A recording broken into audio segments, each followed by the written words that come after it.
Yep. I'm running a cycle. So let's talk about this.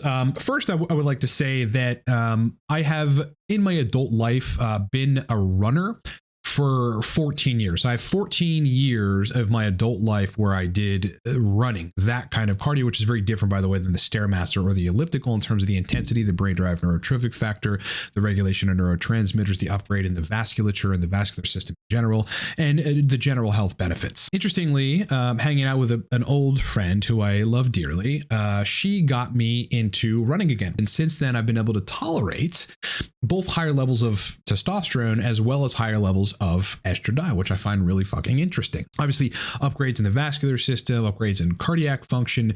Conditioning itself is vascular upgrades and cardiac function upgrades. That's what conditioning is. And so getting back into being really conditioned for cardio and conditioned cardiovascularly, I can just tolerate a lot more stuff, specifically higher levels of testosterone. So I've been running 240 to 280 milligrams of testosterone propionate per week for quite a long time now. Anyway, now I'm on a full-blown cycle. Okay, it's below a gram, but above 500 milligrams of testosterone per week. And we're going to get to the dose breakdown and the Ester here in a bit. But in this video, I want to break down my pre-cycle bloods. So where everything, was before I ran the cycle. I've been running the cycle. I'm on the cycle as we speak. What I'm going to monitor throughout, specifically how I feel, what things are like in the gym, and kind of what I expect to happen moving forward. So sit back, boys, strap in and relax, because I'm going to explain my current test cycle.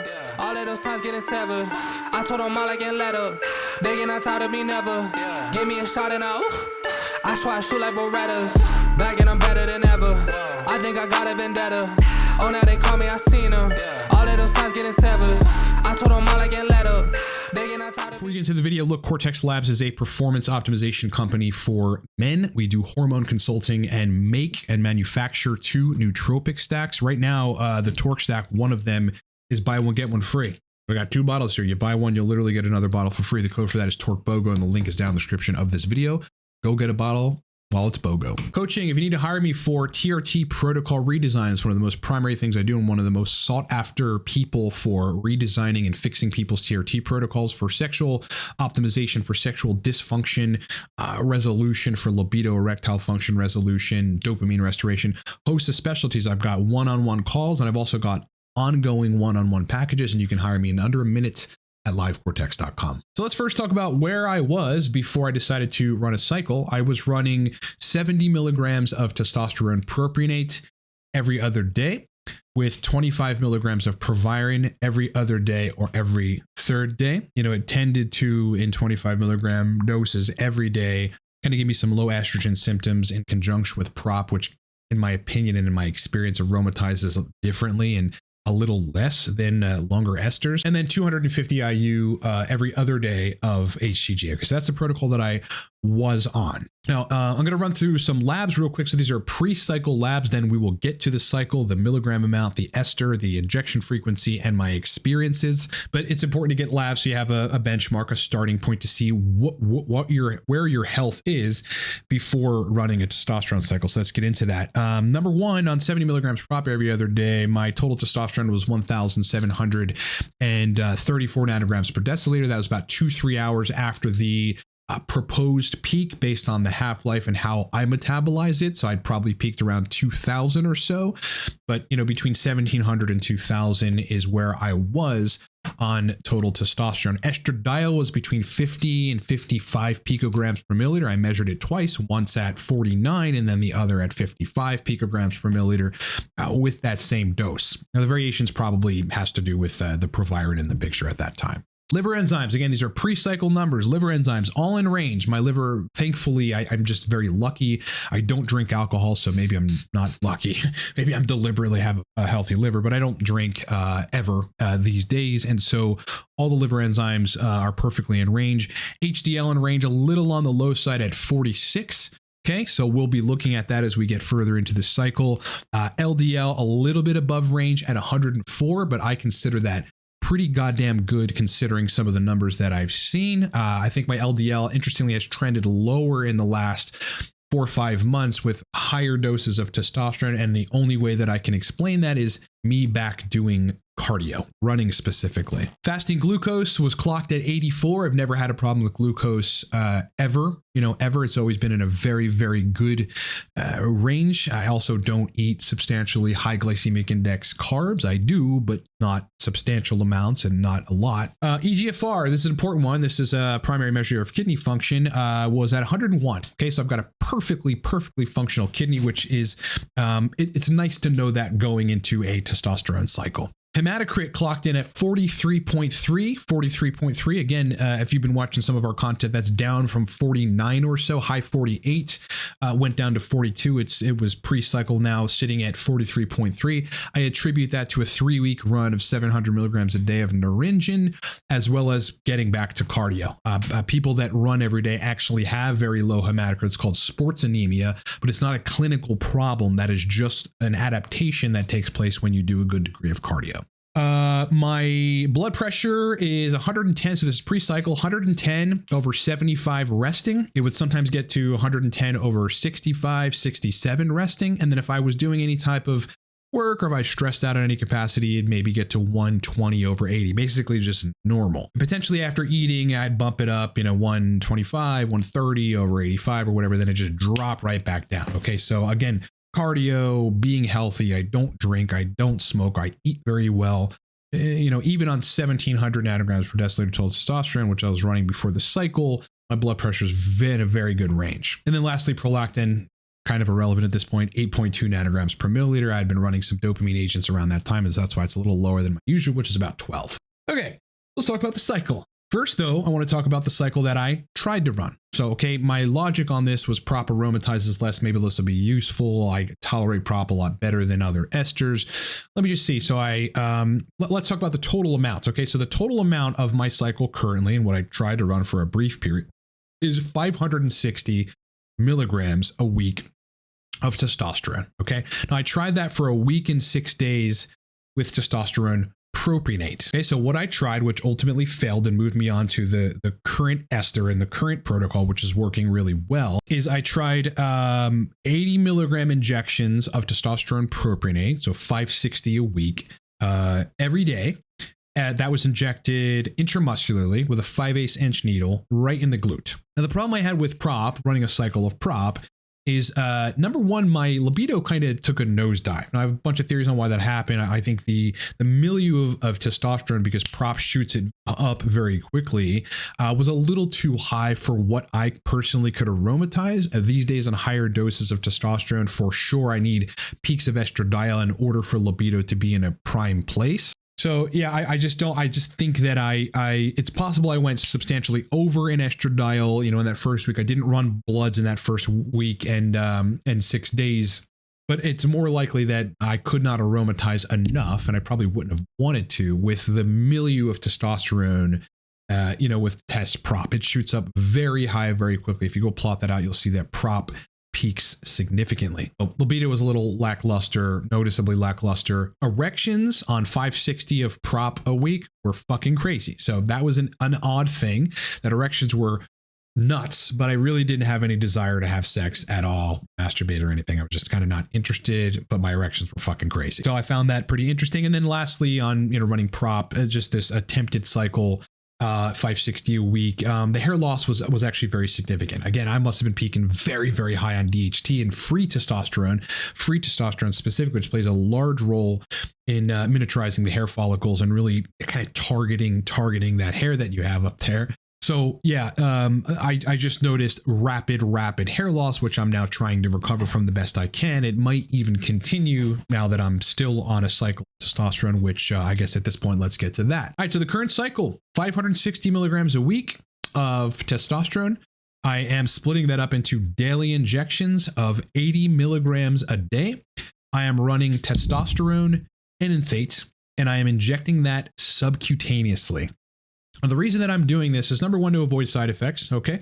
Boluses at once when you're running a cycle really don't apply to my advice on TRT. If you're running 140 milligrams a week, you should probably split that up 70 and 70, and you'll have a better time with libido and all that. Some people just need peaks, but I'm not running TRT at 560 milligrams a week. I'm running a full testosterone cycle. I call it a low to mid-level cycle. So in that regard, the logic is avoid side effects to the greatest extent possible, keep bloods as stable as possible, but also have the workup to what'll probably be about 3,000 nanograms per deciliter for me personally on 560 milligrams of testosterone a week. Again, I tend to ultimately go a little lower in blood levels of testosterone than normal people. I just require a little more testosterone. Again, at 210 a week, I was at 1150. Most people would be at fucking 1500 or 1700 at that number. So I just want as stable of a come up, right? You know, I should be close to peaking somewhat soon on testosterone and enthate,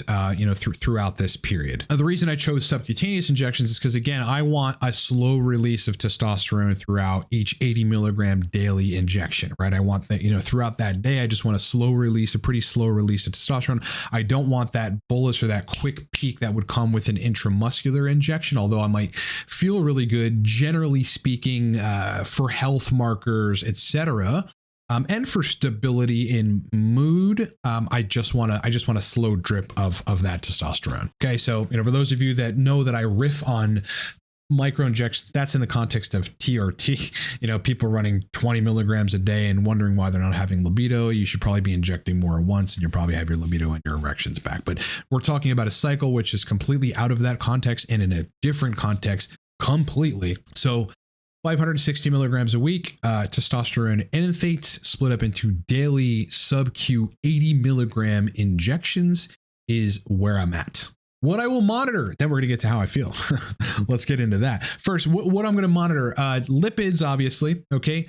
Liver enzymes, blood pressure, hematocrit, EGFR, glucose, HDL, LDL, estradiol, total testosterone, and free testosterone. So I'm going to be running blood pressure every day or every other day, a few times a day to get an accurate reading with a home cuff. And then, at month 1, I'm going to run all those other labs. I might even do it somewhat before month 1 is over. Let's talk about estrogen control. Okay. So the plan is if I start having symptoms of estradiol, which for me, I know what they are, but the one thing that I've come to discover dosing higher levels of testosterone is I really can't keep my estrogen where in the sweet spot it was at lower TRT doses. Okay. So 140, 180 kind of had to be between 20 and 30 picograms per milliliter of estradiol. On these higher levels of testosterone, I really can't keep my estrogen there because then I don't feel well. I don't feel energized. I've got a little bit of lethargy, and I've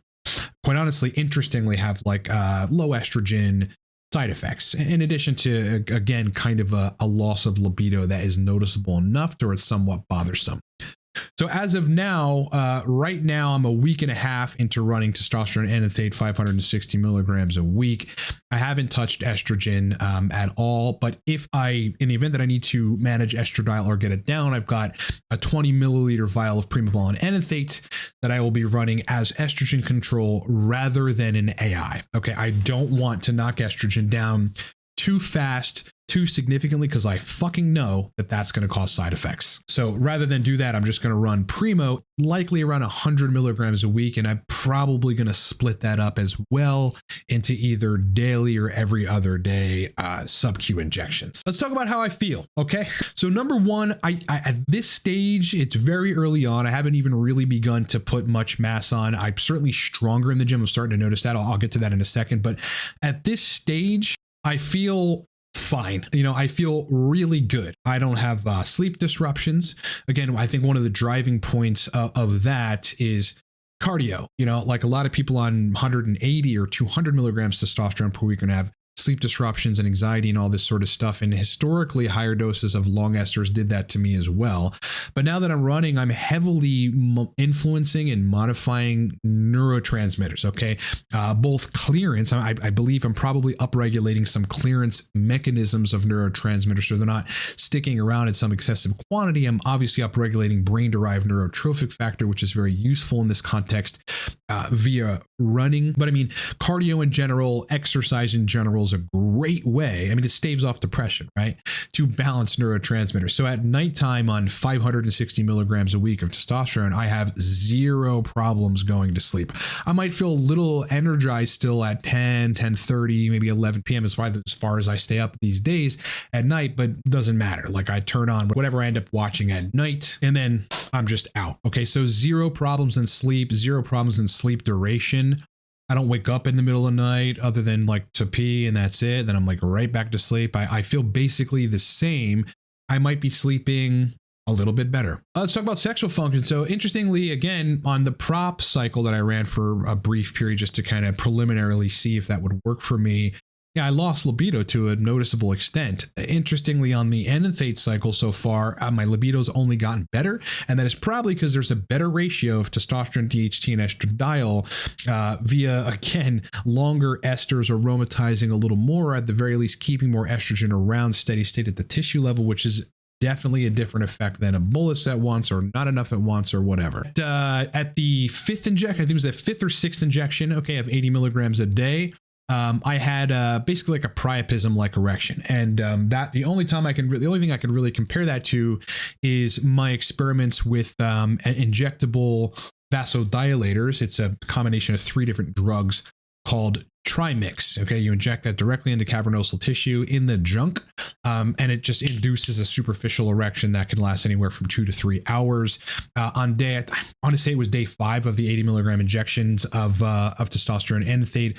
Out of nowhere, I just got like a fucking strong Trimix like erection that, kind of had me a little fucking worried with Trimix. The stuff that I'd got sent me basically an injectable vial of, I believe it's pseudoephedrine HCl, which are adrenergic receptor agonists. Okay, so they're basically effectively penile vasoconstrictors.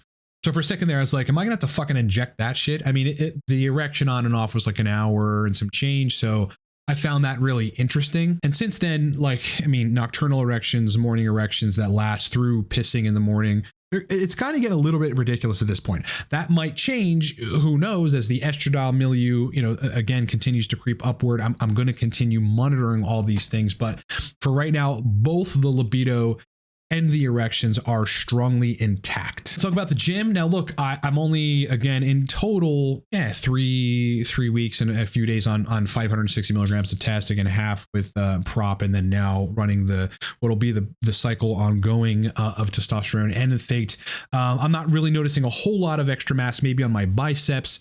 The one thing I'm noticing in the gym, though, is I am stronger. I've put 25 pounds on my bench. I've put 20 pounds on my incline press. I put about 10 pounds on my dumbbell curls. And this is all over the course of the last 3 weeks or so. I'm starting to be a little full, but it's very early. If you look at my physique prior to starting, running 560 milligrams a week, and if you look at my physique now, there really isn't that big of a difference. I'm going to need at least a month longer on enanthate to really start to see, what's happening. And also keep in mind, I run every day, right? So I'm burning some glycogen, which makes a degree of that saucy fullness look kind of go down a little bit. You're going to see bodybuilders talk about when they run, if they can get themselves to run, they ultimately end up looking a little flatter. That's okay with me because again, it doesn't matter. I want the health management in place, and cardio delivers that to a significant quantity. So I'm going to keep running.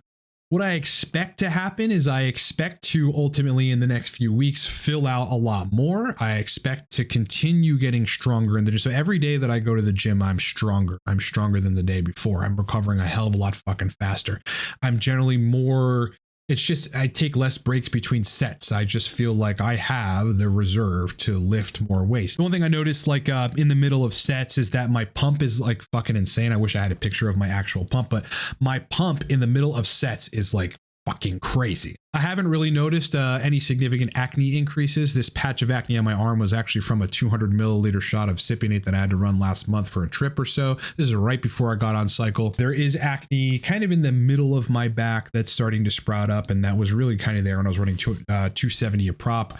280 a prop a week and 240 a prop a week. But I can't say that, so far with a pretty good degree of time on 560 milligrams testosterone a week that I'm having any more acne than usual. Okay. So, as time goes on, I will do update videos. The first set of laboratory values that I have in, lipids, liver enzymes, crit, obviously, my blood pressure, glucose, CGFR, all these kinds of things. I will discuss that on the channel for those of you that want to follow along with my cycle here. And I do have proper before pics, okay, with the same lighting, the same background of how my physique was, and then I'll be taking intermittent pics up until ultimately the end of the cycle, of where my physique is at, just to kind of see, where I ultimately end up going. And one of the things I wanted to mention regarding physique is, yeah, I am having to eat a little more just to feel better. Like I just kind of need to eat a little bit more, but I'm not storing that as fat, nor do I really love bulking now. So like at a mid to low level testosterone cycle, I'm almost definitely not going to get as big as the next guy that goes on that cycle, but also simultaneously eats a lot. All right,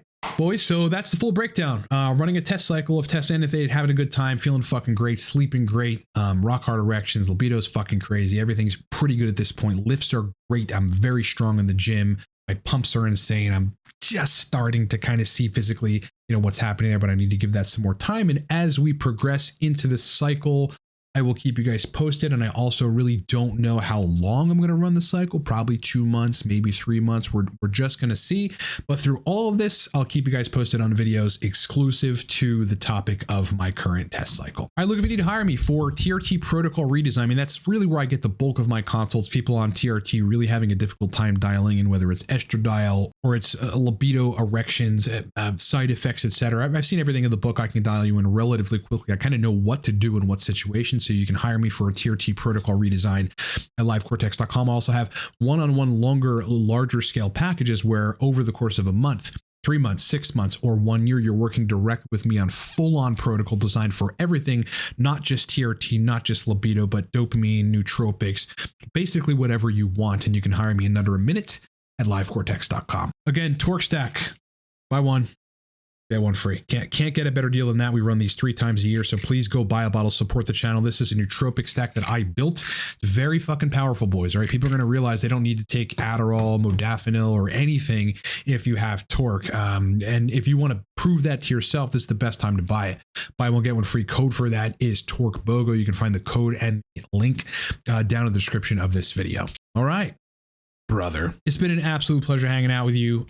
Please like the video, sub to the channel. Okay, the likes, they make a huge difference, guys. Cost you nothing, takes a second, just hit that like button.